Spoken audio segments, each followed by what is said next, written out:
And I'm just, There it is. There's the Facebook. There's the Facebook. What's going on, Facebook? Happy Wednesday. It was a surprise. We were trying a couple times. So Yeah. It was one of those things where, it wants to work, but then it doesn't. Exactly. All right, ready to go? Ready for the tube? All right, say what up, Tube. What up, tube? What's going on, Tube? How y'all doing today? Ready. Alrighty, and last but certainly not least, you like that, certainly? Sweetenly. Alrighty, for the pod in 3, 2, and 1. Welcome to another episode of Business Bros. What up, ladies and gentlemen? Happy Hump Day. Hernancias here, host of the Business Bros podcast, along with my co-host, the insurance bro, James Cias. And today we have an awesome guest, an exciting guest, someone who's going to tell us all kinds of really cool stuff. Listen, ladies and gentlemen, if you are not tuned in, turn it up, because we got a great show on Wednesday. On Wednesday? Whatever. On Wednesday. It's coming today. All right, it's coming in like 2 seconds. All right, today's guest is actually in his natural habitat, which obviously I'm not. But in his natural habitat right here with the Business Bros, a former radio show host, published author, and now helping you and your clients clean up your credit through San Diego Credit Solutions. Man, that's... Mouthful today? What's mouthful up? today. I don't know what's going on. Anyway, please, welcome to the show. Thank you very much for joining us, Mr. Frank Kriticos. what's going on, guys? How you doing, bros? What up? What's up? It's funny. Thanks for joining us, man. When you have radio, like you get the little cuts, right? And edits, like take that, cut it. Right, yeah. When we do it, there's no edits. The dump, yeah, the little dump button. That messed up. Do it again. Nope, do it again. No, we don't get none of that. We're just raw. Like if we That's mess right, up, we that's just keep going with it. Sorry, fumble. Keep going. That's it. my No, bad. no whistle. Just keep going. So Frank, before we get into the credit stuff, because for a lot of people, it might not be the most interesting topic, but it's really essential topic. So Well, one thing's for sure. Anybody who's a real estate agent out here, mortgage lender, anything like that, and their clients need help, this is the guy that's going to help them with it. Because we have a ton of people who are always in a position where I want to buy, I'm just not there yet. You run their credit and they're like, oh, got a problem, and then that's about the extent of it. Fixing these issues becomes a whole other can of worms. Who do I talk to? Where do I go? Who can I bureaus? trust? Who do I trust? It's a whole nother thing. Right. And so before we get to all those things, because I got a list of questions, by the way, ladies and gentlemen. He provided them for me. They're awesome. So I want to get to those. But before we do that, tell me a little bit about who Frank is. Like, how did you get into this industry? It's very, very interesting. This was not planned, believe me when I tell you. So I moved to San Diego in 2001. Always had an interest in real estate. Wanted to figure out how I can get my foot in that area. Now, I have a law enforcement background. I was with the NYPD for a few years, and then I left there, came here. So I had that in my back pocket. I knew that I could, Go get back to law to enforcement law out here. But I just wanted to see if I can get my foot in real estate because I was just interested in it. Mm-hmm. So what I did was I purchased my first home actually down in Eastlake in 2002, became friends with my lender. So what happened was I was learning through him, and he was teaching me, hey, this is how it works. I was very interested. So I stayed in his office for, I'm not exaggerating, almost 12 hours a day for about 6 months because he told me, hey, I think you'd be good at originating loans. And I said, I don't know. I'm not a sales guy. Yeah, It's just totally out of my comfort zone, but I was interested in real estate. So that's how this whole thing began. He was basically my mentor, and he would give me credit reports of people that did not qualify. Now, even before the boom, he was really busy. Yeah. So he was helping me out. You know what, Frank, if you could figure something out and you can get him in a position so I can get him qualified, or you can get him qualified, then it's your deal. Now, at the time, I didn't have any relationships. I didn't know any agents. I didn't know anybody. So this is perfect for Yeah. you. You're essentially like, okay, so if I solve this problem, I get paid. Exactly. So I had time and I had interest. I had no knowledge of it, which was interesting. So, but I had the opportunity I had all these test cases, hundreds, maybe even thousands, but I don't know, hundreds for sure. So that's how this whole thing started. I went online, started doing research, which was actually the biggest mistake I made, but it's easy to say that now. Is it because you got like false information? Oh, yeah. Or False information, old information, misleading information. It's really eye-opening. because we're talking 2003, so it's not Yep. like their internet is in full boom. It's not like YouTube is in full flesh yet. Right. I mean, We were probably still on MySpace at the time, right? I mean, it's a different era. 2002 to buy was a great year, by the way. Yeah. Because you're right about to take off on a rocket ship, right? So, well, I didn't know that though. Yeah, so, no, you didn't know that at the time. So it was a perfect scenario. So I had a lot of time to just figure it out and make mistakes. So what I would do is I would call his clients, introduce myself to them, and say, hey, my name is Frank, and do you mind if I try some things with your credit, see if we can get you all squared away? I'm not going to charge you anything. And of course, everybody says, heck yeah. Yeah, help me fix it. Yeah, heck exactly. yeah. You're not going to charge me? And that's what I did. And I hit one roadblock after another. I stumbled many, many times, and I quickly realized that this whole thing about getting things deleted, come on, it's not going to happen. Not happening all the time. It's very inconsistent. So I did that for 3 years straight. Did you eventually get things deleted? Did you find a way to do that, or was it like a? Yes. Now I'm yes curious and no. in that aspect of it. Yeah. Yes and no. So what I realized quickly is that it's not about getting things, and I tell people this to this day. It's not about getting things deleted. You don't have to get things deleted, which is good because it's not going to happen all the time anyway. Mm-hmm. So anything you see online where they say, get all these, charge off, lates and collections and remove judgments, bankruptcies. It's, I won't go as far as saying it's a scam. But it's a bait and switch. It is true that anything can be deleted from a credit report. That is true. Where credit repair companies get in trouble is they make it seem like it happens all the time. Mm-hmm. And then they make it seem like it happens across 3 bureaus. So you either hit a home run or you strike out, meaning that if you get it deleted from TransUnion, Experian, but not Equifax, that's a strikeout, because when a lender pulls a report, it's going to show up. Yeah. So all these things I didn't know that I was figuring out, navigating my way, hitting one roadblock after another for 3 years. Then fast forward to 2005, and all of a sudden, out of nowhere, I started getting all these phone calls. Hey, I heard you helped my brother, sister, aunt, uncle, blah, blah, blah. And that's kind of when the light bulb went off. I was like, maybe I have something here. Uh-huh. So, but I didn't officially start my company until 2007. When things really got busy. Busy in both ways. It was really busy, but then it was the beginning of a big apocalypse. Yeah. Which basically, this is one of those things where people really look down on those types of recessions, those types of markets that we were in at the time. But in all reality, in those downturns, there's an opportunity. Like the fact that everyone had credit issues, like we still needed a place to live. We still needed to be able to buy something. We still needed to sell. We still needed to, file for bankruptcy, whatever it was. Like all those things were still happening, but we had to fix it. You happened to spend the last 3 years prior to that getting ready to take on the wave. Without knowing it. I would love to say it was all planned, but it was not planned whatsoever. I was just shooting from the hip, and I was determined to learn the industry because I had an interest in it. Mm-hmm. Now I still have an interest in law enforcement, but I knew I had that in my back pocket. I knew with my resume, coming from the NYPD, I knew that I can go anywhere pretty much. So I had that in the kitty, which was good. But this is really and I was challenged by it, because I kept on hitting all these roadblocks. Because you were kind of developing your own way, essentially, right? Like you didn't know what you didn't know until you just went for it. Exactly. Yeah. So it was some ride, and then, so I was doing loans at that time. Everything's good, everything's great, and I still remember. This is kind of funny, but I still remember the bank and where I was when I read a guideline in which this one particular bank stopped offering a certain product. I was like, oh, that's interesting. And then 2 weeks later, it was another bank, and then that was the beginning of the end. Mm-hmm.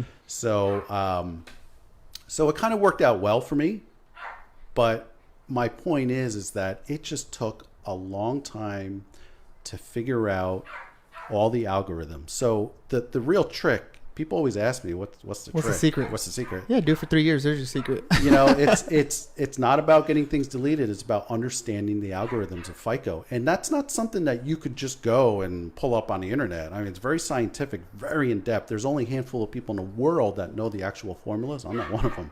But I've learned it by trial and error. So I already know what's going to happen, which is fun. But we still have to go through the process. So that's why I always tell people it's not a question of if, it's more like when. So let me ask you this, because 2007 was one of those times where things came like out of nowhere. We didn't see it coming, supposedly, right? It just hit everybody. I think everybody knew, as far as real estate, that the cycle was turning. We just didn't really know how bad it was going to be, right? You knew you were going to get tapped in the face. You didn't know you were going to get punched. So that's what made it a little bit different. We're coming up on a market cycle, just statistically speaking, over years. Like, are you seeing any parallels between 2005, 2006, 2007 that might give a little hint as to things? Like, you saw products start to disappear. You starting to see products maybe change, shift, disappear right now? The difference is that I'm not in the loan business anymore. So I had to let my license expire. It started to become a conflict of interest because I get so much of our business from lenders. So it was, you're going to steal the deal. Yeah, exactly. So, and which is fine. I mean, I enjoy what I do. But so I'm not in it as much as the everyday lender, but I still have a good idea of just based on patterns and trends. I don't know. I can't say that I see anything that's happening now. The only thing that gets me nervous is that when I'm working on a file and I know this person wants to purchase a house and things are really tight financially to where they can probably qualify, but all it takes is a small hiccup. All it takes is a couple of checks not coming in and you're in default. Yeah.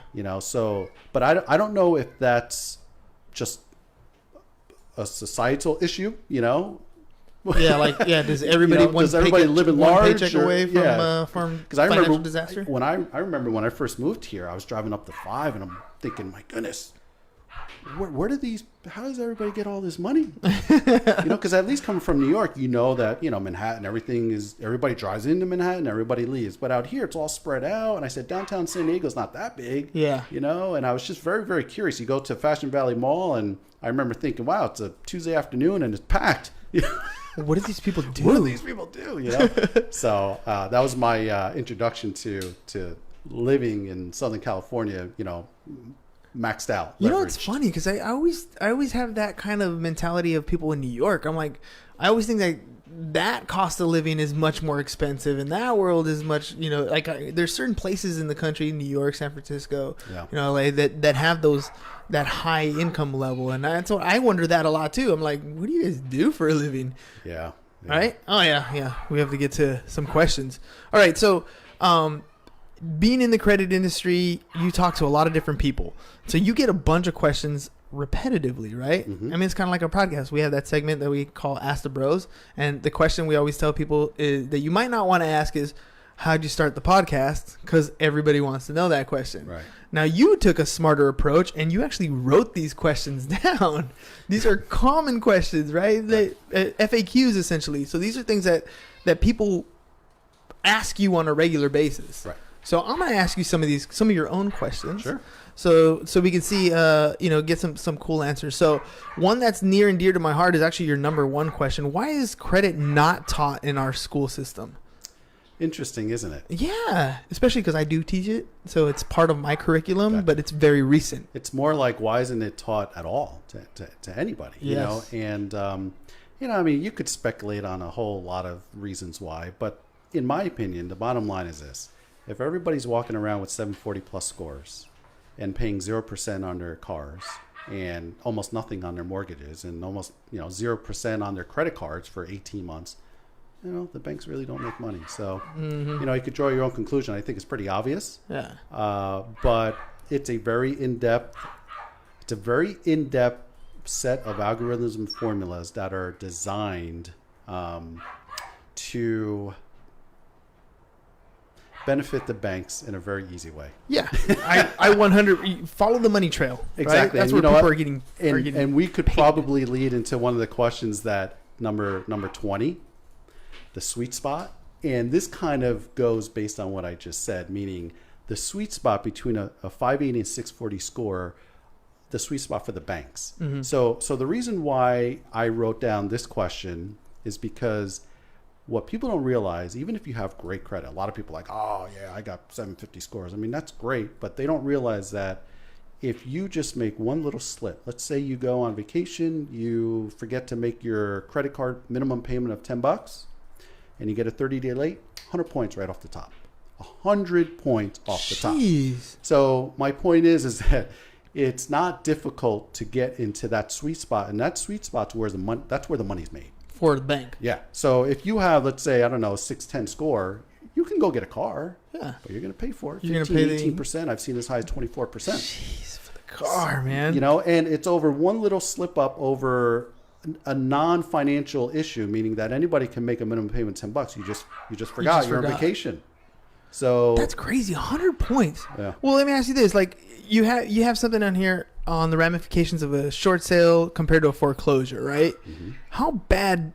Like, what are the ramifications? Like a short sale. I mean, when you're looking at it from a real estate point of view, you always hear people say it's better that you short sale than if you foreclose, right? Well, it depends what your position is. If your position is as far as when you can get into another property, mm-hmm. that is true. However, from the credit side of things, anything. So this is very interesting. I'm going to list all these derogatories that fall into the same category, okay, as in the worst category. A short sale, foreclosure, bankruptcy, collection charge-off, and a 90-day late. So, in other words, anything that is past 90 days falls into the same worst category. So really? When somebody talks about a short sale foreclosure, the damage has already been done. Once they hit that 90-day late, before it was short sold or before it got foreclosed, it actually was already damaged. So the foreclosure and the short sale helps because it's ending, it's a resolution, meaning the account gets zeroed out. It's done. It's done. Over. There's so it stops following you. Right. But once you hit a 90-day late, it doesn't matter if it's a collection charge-off or it's all the same. It's all the worst category. Huh. The only thing that's different is that, bankruptcy judgments are public records, So most people think of a foreclosure as a home, but you can get foreclosed on something as simple as a timeshare. Yeah, that's right. True. Yeah. And does it affect you the same type of way? Will it? It's not the event, so to speak. It's the late payment that leads up to whatever it is, the foreclosure or the short sale. So it's all about the late payments. People don't realize how damaging a late payment is until I tell them 1,000 times, hey, listen, I apologize in advance to all my clients. Listen, you're going to get annoyed. I'm going to tell you, but just you cannot be late ever from here on out, ever, ever, ever. Okay, so, and another thing that's very frustrating is that there's the financial side of things and there's a credit side of things. Financially speaking, if you're late on a mortgage, a $3,000 mortgage versus a $10 minimum payment on a credit card, obviously there's more to worry about if you're a bank. Yes. For the late payment on the mortgage. Yeah, but FICO, a 30-day late, it's a 30-day late. Doesn't matter if it's a $10,000 mortgage payment or a $10 minimum payment. A late is a late, and that's all that matters. That is so nuts. Yeah, so it's really not. It's not weighted fair. The right way. Right, exactly. But it helps. It helps the banks. That's for sure. That's for sure. So all right. So then I'm gonna move on to number 5. So short sale might have saved me. Foreclosure might have saved me. But if I'm in like desperate need and I'm gonna end up filing for bankruptcy, how does that affect my credit? Well, usually when somebody's in that position, they've already went delinquent. So again, the damage has been done. A bankruptcy, believe it or not, can actually help your credit. And the reason why is because it's a resolution. So it zeroes out the accounts. The late stop following you. Because remember, as you're late every single month, it keeps on following you. You can't get away from those late payments. And FICO is mostly based on the last 24 months. So whatever's most recent has the most impact, whether that's good, make your payments on time, or bad. So a bankruptcy at least stops the bleeding. And it zeroes all the accounts out, all the late payments stop following us, and now you can start to recover. So I'm very pro bankruptcy for certain situations. I really am. And it's a hard conversation sometimes when somebody says, listen, I have $80,000 in debt. I make $70,000 a year. Ouch.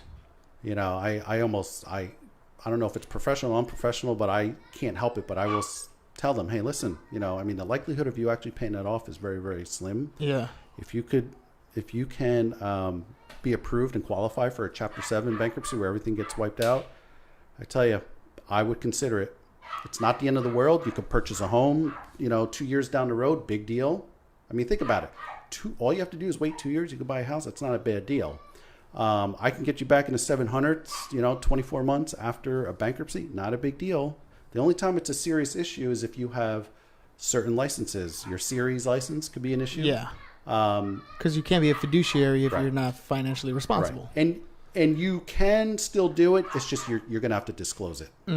Also, any top secret clearances within the military, you're going to have to notify them because you get a background check, I think, every 5 or 10 years. I get those phone calls all the time. People are in a panic. I have a secret clearance or security clearance. My background investigation's coming up. If I lose my clearance, I lose my job. Yeah, that's a deal. big one. Well, talking about people acquiring that kind of debt, fixing their credit for 2 years down the road, whatever, I can't help but wonder, some people getting these massive debts because of something that was unforeseeable, right? Like they have medical or some sort of thing like that. But I wonder, in your experience, how many people are you seeing that it's just they never knew it better, or they had bad money habits, and to wipe the slate clean and then put them in a position where they have a good credit score again, isn't that partially like sitting down and getting into the nitty gritty of their own personal finance and saying, okay, let's put a plan, let's stick to the plan, and let's get to that point? Sure, of course. I mean, I will tell you this. I learned many years ago never to judge. I hate to say it, but I think a lot of people just assume the lower social, economically, type of person, whatever, is the one that has bad credit, and the person that makes a lot of money has good credit. That's not true. That's not true. Yeah, that's so not true. I have clients that everybody has heard of, clients that make millions and millions of dollars per year. Same situation. Somebody loses in 2008. Somebody loses $200,000 house. You just add another zero. It's all relative. That's funny you say that. It really is. That's my favorite thing about what I did was that I don't really have a demographic. I get phone calls from the struggling mom, single mom. That's literally, food, rent. Everybody says that, but literally it is food and rent and clothes for the kids. And then on the other extreme, I have people that, you've heard of that make, these ball players and all that stuff. They make plenty of money. So, and everybody in between. Yeah. So, I've had a similar experience. So, I have a background in taxes. When I started doing taxes, it was really eye-opening to sit down with somebody and, see how much they're earning per year. Mm-hmm. But then sitting down and talking to them, realizing that there's people who make, $30,000 a year living paycheck to paycheck, and people making $250,000 a year living paycheck to paycheck. It's just their life looks different, but they're just as broke at the end of the month. Yeah, I mean, it's the American way, I guess. It is. But yeah, that's good. I mean, it's not. You're not, just because you don't make a lot of money doesn't make you any smarter or any less in credit. I love that. Yep. But can an attorney get better results? I teach a lot of attorneys how this stuff works. So I'll just say that. I will say that attorneys will usually get involved when somebody has served a summons. Mm-hmm. Okay, so I don't pay my Bank of America credit card. They sue me. They serve you a summons. It's not a fun experience because it's court paperwork. I will tell you that attorneys, let me say it this way. Bank of America doesn't get intimidated by Joe, the attorney in San Diego. Bank of America has their own groups of attorneys. Okay, so I think a lot of people assume it's more of the intimidation factor, and it's not. It's all about the money. And it's all about something else that I learned as well, which is it's all about relationships. So I have 3 negotiators on staff. We're a 4-man show. That's all. I don't have any desire of growing this huge company. Myself, 3 negotiators. And not everybody has, I should say that there's not that many banks out there. Everybody has Bank of America, Citi, Chase, Capital One, Amex, Discover, Wells Fargo. You know what I mean? Yeah. So everybody has those banks. So there's really not that many, a dozen or so. Same thing with collection agencies. So the attorneys, sometimes they feel like they can get a better deal. I think it's really good for marketing for their services, which is good, but it's all about the relationship. And the reason why is because I'll give you an example. Progressive Management, they're a big player when it comes to medical collections. And we're on the phone with them, I don't want to say every day, that's exaggerating, but certainly at least 3 days a week. So we have our own rep over there. We deal with the same person. They like us because we're bringing money to them that they have not been able to collect. Yes. Now, we don't want to give them too much money, but I've learned in this business, you have to give them a little something to make them go away. Yeah. And that's one of the ways that we are different. So I will tell your audience, if, hopefully you call us, but if you don't, and you're trying to see if a credit repair company is a real deal, you have to provide two services. The credit side, that's my thing. I understand FICO. I understand it really, really well. But you also have to be able to resolve past due accounts. So debt and FICO. Those two have to be combined in order to get somebody really good results 100% of the time. Now you touched on something right there. The difference between charging off a debt and negotiating a debt. Like, it's almost like when you are delinquent in your tax returns, right? Mm-hmm. The IRS is not going to say, "Oh, it's okay, I forgive you." Sometimes maybe it's possible, but oftentimes you're going to have an offer and compromise. Mm-hmm. You're going to come in and say, "Look, I can't pay you $10,000. I don't have $10,000. I have $3,000. If I pay you the $3,000 now, can we square our deal?" Right. And oftentimes they know that based on your income, based on where you're at, it's either I'm going to get the 10 grand or you're going to stiff me. I'm going to get nothing. Right. And so how does that help in the whole overall process? Like, if somebody's coming at you and they have 10 credit cards, like how does the negotiation process help to how do you choose between paying one, paying the other? Yeah, I mean, it's a good question. Most of the time, depending on the size of all the debts, we just resolve one account at a time. Mm-hmm. So so there's two industries. There's credit repair and then debt settlement. And I have an issue with both of those industries by themselves. I have an issue with credit repair because it's misleading as far as getting things deleted, which is not going to happen. And even if something does get deleted and it's not resolved, it'll just get sold to the next collection agency. And guess what? Pop up, brand new collection while somebody's in escrow. Ask me how I know that. So believe me, everything I've learned is by going through it and having to figure it out. On the other hand, you have debt settlement companies. They charge a ridiculous amount of money and fees. And then they don't do anything for your credit. So I realized that back in the day, going back to 2005-ish, because I actually got lucky with somebody and his scores were 702. I remember because it was the first time he was ever over 700. Super thankful. I got a whole bunch of things deleted, but he says to me, thank you very much. I didn't charge him anything, but I still can't get what I want, which is a home for the family. And the reason why is because there was DTI is too high. Well, no. Well, that's a lending thing. But as far as his credit, there was one collection that we could not get deleted. And that was preventing him from getting an underwritten approval. So that's when I thought to myself, oh, man, now I have to learn the entire debt business, which I was not excited to do. Because that's you weren't excited to get into either of them. Yeah, because that's a whole different animal. But I knew that was the last piece of the puzzle to get him the house. Because remember, I'm a lender, so I have to be 100%. Yes. 100%. You only get paid when you close. Yeah. And the lender that's sending me the client, I mean, nowadays they want to get paid. Yeah. Or the agent, they want to get paid. So yeah, I kind of went off course there, but yeah. No, it's a little bit off course, but it's exactly the reason why you have to do these things is exactly the important aspect of the entire business. It's the reason why you're not just credit repair and you're not just debt consolidation. It's both. They're important. They have to be combined. So that's what I was saying. If somebody's looking into hiring one of these companies, just make sure they do both. They handle both. Just make sure they do both, and that's going to be your best bet, which is very rare. But I know that we're not the only company out there. I think locally we are, but on a national level, I'm sure there's other companies out there that offer both services. So how about divorce? Right? It's already ugly in and of itself. I know people who, maybe one spouse is very financially responsible, uses all cash, doesn't acquire any debt, didn't have a clue that the spouse had been collecting credit cards. They go to refinance the property and they pull credit and all of a sudden, boom, bombshell, right? Yeah, I mean, hey, if they're both on that account, they're both liable.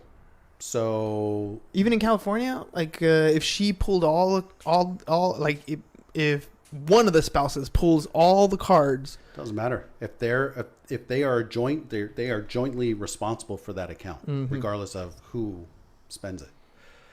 That's why I don't suggest doing that.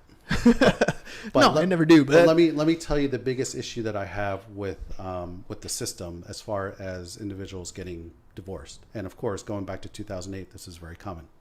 So let's say husband and wife own a property, they're going through a divorce, and let's just say the husband says, "All right, you can have the property."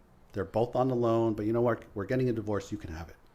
So she has the property, and it's through the divorce decree. So it's the judge is saying to the husband, you have no liability. You do not owe anything on this property. You're off the hook, so to speak. All right. But then let's say she falls on rough times and she stops Defaults. making a payment, defaults, forecloses. It's still going to follow him. And I have a real issue with that because you got a judge. Here you have a judge saying you are not liable for that property, and I looked into this for a long, long time. I had many attorneys involved, but it's all about when the note was originated. If they were both on that note when it originated, that's how it started. So now, a lot of bankruptcy attorneys that I speak to, they actually now have to put that into the divorce decree somehow to prevent that from happening. So that would be something different, though. That would be, it's still gonna follow you. But now you have the means to go back and get it deleted, get it amended, I think usually what happens is that they'll try to refinance and get, in this example, the husband off the loan completely to prevent that from happening if she were to default. Okay. So that was very, very because common. then the origination of the loan date is Exactly. after the divorce decree. Exactly. That makes sense. Yeah. That makes sense. But I mean, I just have an issue with that. I really do, because we're talking about it's not just somebody saying, "Hey, you're off the hook for the property." No, it's a judge, and it's a legal, it's a legality that I think is not fair.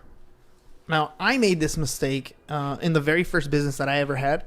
So you can't totally see it, but I got the PC Cruiser's license plate up there. We had a computer repair company, and I was young. I was like, I don't know, 21 years old, barely starting, know nothing about business. It was one of those where you kind of learn, just like you got false information. I didn't get false information. I just didn't quite understand it all. We incorporated to keep liability separate. Got a business credit card. Started signing for stuff like we used to do Yellow Pages. That's how old I am, right? So we used to do like Yellow Pages, have marketing contracts, all that stuff. And I always understood it as my corporation's doing it. What I didn't understand is I personally signed for a lot of this debt, right? So how does having like a business credit card, how does separating, how does it help you to keep business separate from personal, or when you make the mistake like I did, personally signing for this debt? Well, a lot of times you don't have a choice. In the beginning, you just have to, because you don't have any business history, you have to personally guarantee it. Tough. You know, it's just the way it is. Then you build a relationship with the creditor, and then once your company ages, I think the unwritten rule in banking is 2 years. Once it's 2 years old, then you can start getting credit. But now we're talking business credit, which is, the same but different. It's like residential and commercial real estate. It's the same but different. But a nice little trick is, if you have a business credit card and you personally guarantee it, it's not going to show on your credit report unless it's a Capital One business credit card. They are the only ones that report on our personal credit report. So let's say Amex, because that's a popular one for business owners. You could have a $100,000 Amex bill and you're personally guaranteeing it, and it's just under your name and also the company name. And it could even be a sole prop. It doesn't have to be an LLC or an S corp or a corporation. It won't show on your credit report. So that's kind of a nice way to I hate to say it, but to hide money a little bit. Or mistakes. Yeah, exactly. So now if you default on it, then it probably eventually will show up on your personal credit. But as long as everything is good to go, then you're fine. That's interesting. But like I said, Capital One is the only business credit card that does report to our personal credit. And here's something else that's very, very frustrating from my perspective that ties right into this. Let's say you have a personal credit card that you use for your business, just starting out. Let's say you max it out $10,000 every month, all business expenses, and then you pay it off in full every single month. Okay. So you would think that zero balance on your credit report, everything looks good. However, the statement date, which is the due date on the bill, on your actual credit card bill, if you pay it before then, the information has already been uploaded to the bureaus about 2 weeks prior. So you could be paying off your credit card in full every single month, and it's going to show maxed out on your credit report, which, as I assume most people know, and this is where I make the mistake of assuming, that if you max out a credit card, it could hurt you for 30, 40, 50 points. Easy. What's a good sweet spot? 30%? So, well, hold on. That's different. So what you have to do in order to report a zero balance on every single month, because you're paying it off in full, you have to pay it off before the billing date, which is usually 2 weeks before the statement due date. So there's two different dates. Yes. So if you pay it off by the billing date, then it's a zero balance at American Express, for example. They upload the information to the bureaus and you're good to go. But there's that 2 week gap. Now, I guarantee that's designed that way, because when you max out a credit card, like what you were alluding to right now, it doesn't go based on the dollar amount. It's all the percentage. So you could have a $500 limit credit card. If you have a family, you go to Costco, you're maxed out, Done. right? And that's going to hit you the same amount. So you better believe that was designed specifically, because it may only be a 2 week gap to where that person was maybe getting 0% on their car, but now they're going to be bumped down to, a lower tier, and now they're going to have to pay 6% on the car. What is it going to be, a difference of $30 a month times how many millions of people? But see, and this is one of those things where, I use this analogy all the time with my students, right? I'm like, look, the first time you played Monopoly, for example, you probably sucked at it because you didn't know the rules. Mm-hmm. Once you learned the rules, the second time you played, you had a chance of winning. This is one of those things, like I'm learning this right now for the first time. I get excited when I learn stuff, sorry. Mm-hmm. But I'm getting excited because this is a rule that is designed against you. Kind of like compound interest with credit cards is working against you. Like they're literally telling you, don't worry, if you pay it before this date, we won't charge you a fee and you're good to go. Right.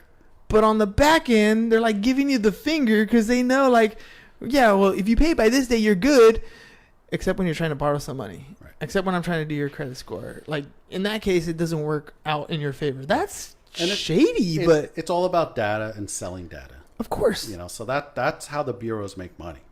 Multi-billion-dollar for-profit companies. Yes. All right. So they sell information to credit card issuers, and we get solicited, and it's all based on our profile. But it's our score, right? Like if you're in school and you're trying to get an A on a test, you're going to do everything you can. If you answer all the questions correctly, right? But then that there's like, I don't know, a little wording on there that says, yeah, but switch the last two answers or only answer the even numbers. And now you fail the test because you didn't know that rule existed. And instead of putting the, information at the very beginning of the test, it's at the bottom somewhere hidden away. Yep. Like it's there, the fine print's there. You just didn't read it. That's your fault. Yeah. That's why the hardest thing is for people to actually call us, because there's a lot of, people, it's not a pleasant phone call to make.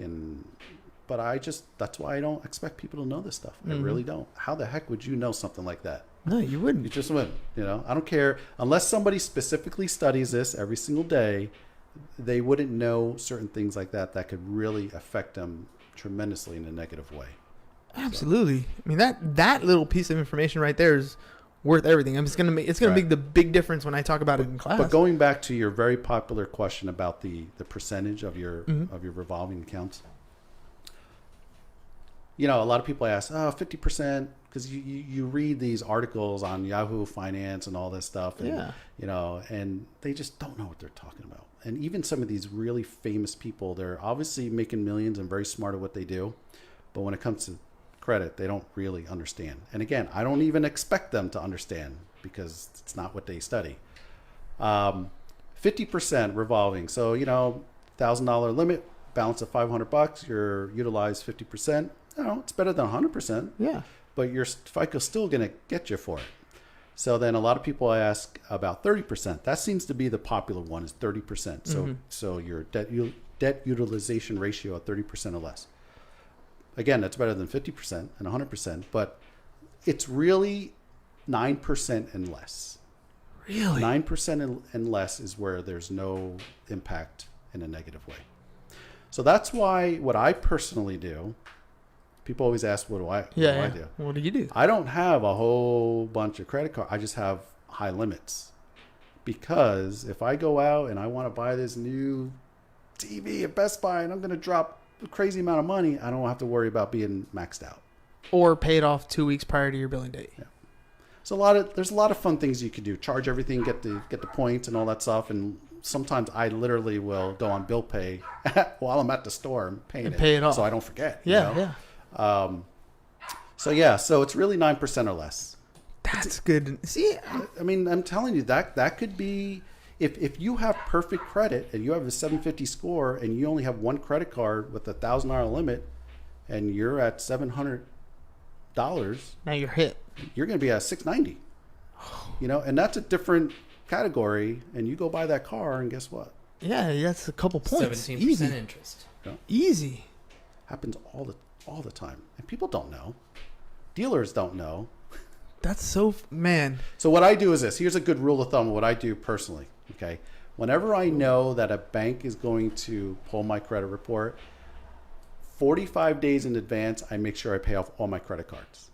And it's really 30 days. I just give myself a cushion. But the reason why is because it takes 30 days for our reports to get updated to show a zero balance, because every creditor reports once a month. And it's funny, I started a spreadsheet, but I didn't finish it, of what that upload date is for every creditor, but I didn't finish it. So a rule of thumb is 30 days, because we know at some point in time, if I pay off my credit card in full today, at some point in time in the next 30 days, it could be next week, it could be tomorrow, or it could be 3.5 weeks, it's going to get updated. So if I'm going to go buy a car and I'm going to buy, next month, right now I'm paying off my credit card so that when the dealer pulls the report, it's going to show zeros. My score will be as high as possible. I get 0%, and all that fun stuff. I mean, to me, those little tidbits right there. There are three things that I pulled out of this conversation that I get to share with my students, that I'll share with pretty much anybody on a regular basis. 9% or less on a balance. Mortgage planning requires 45 days before you even think about buying a place. Right. Because you're going to have to pay off some debts. And then the paying off your debts 2 weeks prior to your due date. Mm-hmm. Those are simple things, really. Right. To do. But make a huge difference in your score and your ability to borrow, and then the rate you end up getting. I mean, you see people all the time. Well, I do, because they're on my feed. They're like, oh, I just closed the loan at 3.75 APR. I was like, dude, that's amazing. Right. That took planning. Right. That took that little bit of effort. That took that credit score to get to a certain level so that your credit report looks amazing right before you lock in the rate, right before you go into underwriting. That's right. And there are things that you can do ahead of time. I love that. Which really leads to question number 17 is super important. Super, super important. FICO versus FACO? Yep. Oh boy, this one really bothers me. Really, really quickly here. Some comments from Kathy De Rosario. Pretty much agreeing with what you're saying with revolving the account. She said to build your credit, you have to revolve your account. It shows you know how to manage your account. However, don't max out your credit cards. You should keep it no more than 30% or 9% of your available credit. If you're overextended on credit, you won't get a loan, or your rate will be higher. Also, Andy Cruz says hi. Andy, what's going on? So that's a perfect example. She mentioned 30%. That's very common, but it's not 30%. It's 9% or less. But these are things that we've heard over and over. I have a textbook that I use for the kids, and it literally says in there 30% in a textbook. Let me throw this name out there. This is the only individual I myself would ever trust when it comes to credit. It's a good guy. He taught me almost all of this stuff. His name is John Alzheimer. ULH Heimer. Heimer. Yeah. he's pretty much, I guess you could say, like the celebrity in my industry. You know, he's always on TV. Really nice guy. He's based out of Atlanta. He's the top credit expert in the whole country. Good guy. So I always, and it doesn't matter to me. I mean, as long as if somebody doesn't want to call me, that's fine. At least I can point them in a direction of somebody actually knows what they're talking about. So, you know, if you want to watch John Olsheimer, he's somebody that knows what he's talking about. So I just want to throw that little tidbit. Yeah, but again, it's one of those things like where we're going, FICO versus FACO, right? This is one of those things where if you hear it over and over again, doesn't necessarily make it true. Right. Right. That's true. That's it's true. a repeated trend, repeated things. You know, like pay your bills on time. Okay, but how far on time, right? Like, Yeah. you know what I mean? Like, just because you say it over and over again doesn't make it 100% true. And 30%, like you said, it's better than 100%. But for it to not affect you, you got to keep it under 9. Yeah. So let's talk about credit scoring. This is the biggest misconception out there, especially since Credit Karma came out of nowhere a few years ago. Now everybody has a Credit Karma account. Everybody knows about them. What people don't realize is that the term credit score is very vague. Credit score means a lot of things. All right. There's different brands that are credit scores. So it's like saying, can you pass me a Kleenex or can you Xerox this? Those are brands. Mm-hmm. So FICO, Fair Isaac Company, they're the big player and they are a brand. So what happens is that you have TransUnion, Experian, Equifax. They upload their data through FICO's algorithm, spits out a score, and then that's what we're judged on is that score. So FICO they're the big player in town. That's who all the banks use to rate our interest rates on. So Credit Karma uses what's called Vantage Score. Okay, completely different from FICO. So if somebody wants to, let's say, purchase a home, and they say, well, I logged into Credit Karma, I have a 750 score. I'm like, wow, see, this is the thing. You have a 750 score, Vantage Score. However, in the world of financing and banking, they don't use Vantage Score, they use FICO. So it's going to be different. So let me tell you my love-hate relationship with Credit Karma. I love the fact that it's free. Okay, can't complain with that. I love the fact that they send us email alerts. I think that's extremely valuable. I have an account with them personally just for that reason. Just ignore the score itself. So I use LifeLock. You know, I have my issues with LifeLock, but it's fine. It's fine. Whatever, you know. For the same reason, just the credit monitoring. Yeah. So I have Credit Karma. I also just have Experian.com. So now that we know how different that is, now let's talk about FICO. All right. Within FICO, if you go to Experian.com, there's now a lot of websites that offer an actual FICO score. And this is kind of funny and sad at the same time, but I remember where I was when I saw an Experian commercial that was specific to saying FICO score. They went from saying credit score to FICO score. I was like, whoa, that's a big deal. I know for everybody else just went over their heads. It's all the For same me, thing. that for was a everybody big else. deal. I started getting a few phone calls. I had to look into it. And they do, along with a lot of other companies now, offer the most recent version of FICO. Okay, so FICO 09 is the most recent version. FICO 08 is still used a lot. Okay, however, in the world of mortgage financing, they are still on the old system. So it's even different than that.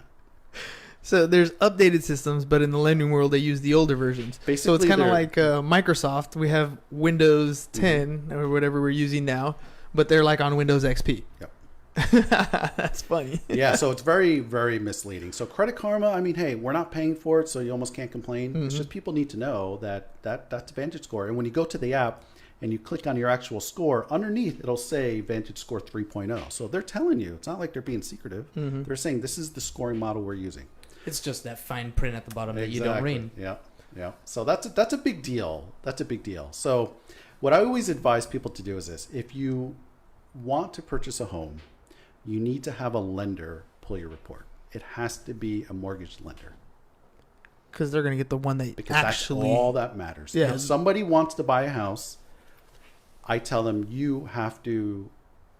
I mean, I could provide one of those reports as well, but That's all I care about, because it has to be apples to apples. Yeah, it has to be. Well, it's the same type of thing when you're talking prices of homes. You can go on Zillow and see the Zestimate. That's right. But that's not necessarily the correct comp. That's a great starting point. You get a general idea. That's the Credit Karma in my world. Exactly. But you have to go to a realtor, pull the comps the right way. It's pull the information so that you get a more accurate number.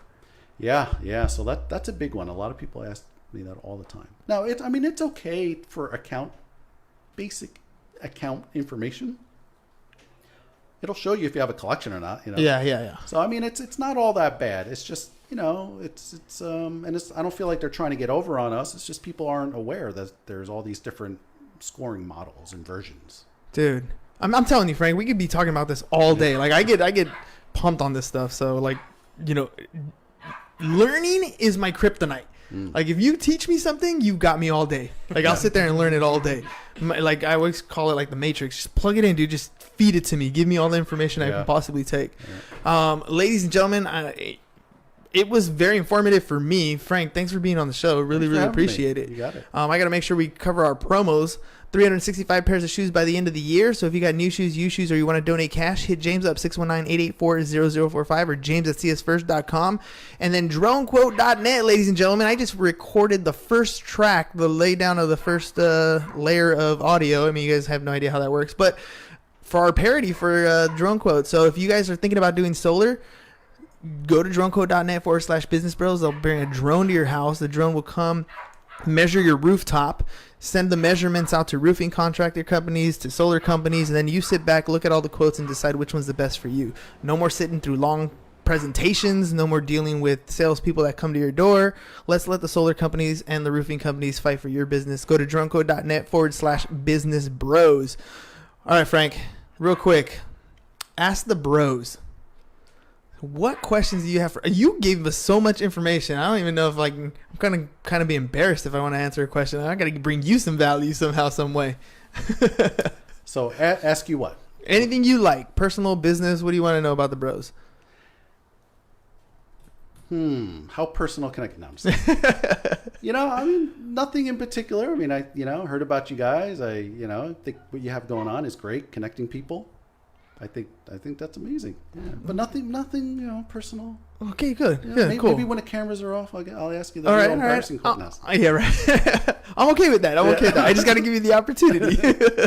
No, man. Hey, again, thank you for being on the show. Actually, I do have a question. Oh, yeah? What's going on with the hairstyles here? Oh, that's so funny. He got the good genes. Who uses product and who doesn't? I guess my product is Dollar Shave Club. There you go. So he got the good genes. I got the ones that run away from back there. It's all right. You got the taller jeans. I did. There you go. So I grew a little bit bigger. He kept the hair. I don't know. That's funny. It's the way it works for us. That's an excellent question, by the way. I love that one. That was good. All right, ladies and gents. Thanks for tuning in. Hopefully you guys learned something. That's all we got for you guys today. Peace. Bye-bye. And we're out. Stay positive. Bye, Facebook. Dude.